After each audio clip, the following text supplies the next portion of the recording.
Brought to you by Technopova Curve 5G. Discover new horizon.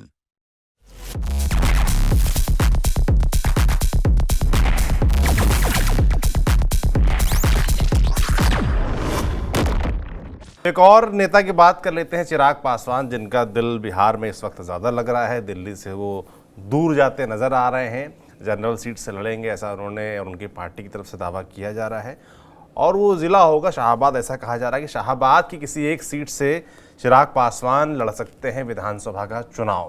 तो कौन सी seat होगी अभी मुझे लगता है ये तो क्लियर होगा नहीं पंकज, बस शाहाबाद ही क्यों, ये जानना चाहेंगे लोग। एक्चुअली उनको ऐसा लगता है कि शाहाबाद में एनडीए बेहतर परफॉर्म नहीं कर पाया था। दूसरी बड़ी वजह यह है कि उनको लगता है कि शाहाबाद ऐसा जगह है जहां से वो बेहतर कर सकते हैं और वो जनरल सीट पे लड़ना चाहते हैं। तो शाहाबाद और मगध दोनों पर उनकी नज़र है।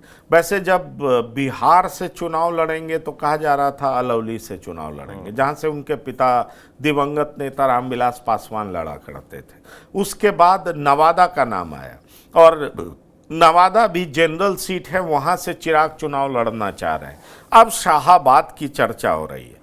पर एक बात आपको बता दें कि चिराग बिहार से चुनाव लड़ेंगे, ये अपने आप में एक बड़ी खबर है और बहुत लोगों को टेंशन भी हो गया है। मीडिया में चर्चा जोरों पर है कि क्या चिराग की नज़र मुख्यमंत्री की कुर्सी पर है। 2025 से 30 तक, क्योंकि नीतीश के नेतृत्व में एनडीए चुनाव लड़ेगा, ऐसे में शाहाबाद में जो एनडीए बेहतर परफॉर्म नहीं कर पाया था 2020 में, क्या चिराग की मौजूदगी से एनडीए बेहतर परफॉर्म करेगा। आज मैं उपेंद्र कुशवाहा का इंटरव्यू कर रहा था और इंटरव्यू में जब मैंने उनसे बात की तो उन्होंने कहा अच्छी बात है, आए शाहाबाद, इसमें बुराई क्या है, क्योंकि शाहाबाद उपेंद्र कुशवाहा का भी गढ़ माना जाता है। तो उन्होंने भी वेलकम किया, जेडीयू ने भी वेलकम किया।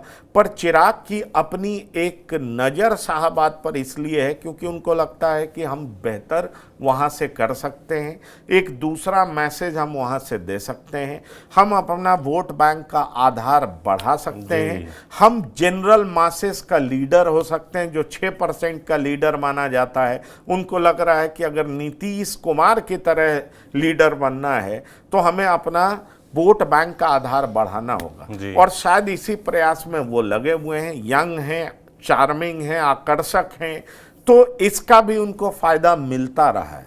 दरअसल चिराग पासवान खुद कहे हैं कि जब किसी भी पार्टी का सर्वोपरि नेता चुनावी मैदान में उतरता है तो उस पार्टी का स्ट्राइक रेट बेहतर होता है। अब सवाल उठता है कि चिराग लोकसभा चुनाव में तो बेहतर परफॉर्म करते रहे हैं, विधानसभा चुनाव में उनका परफॉर्मेंस अच्छा नहीं रहा है पिछले कुछ चुनाव से।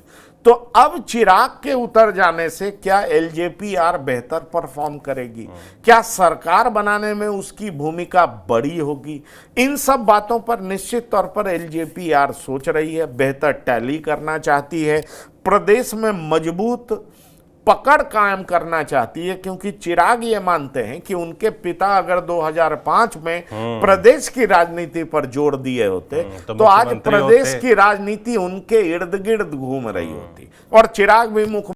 Brought to you by Technopova Curve 5G. Discover new horizon.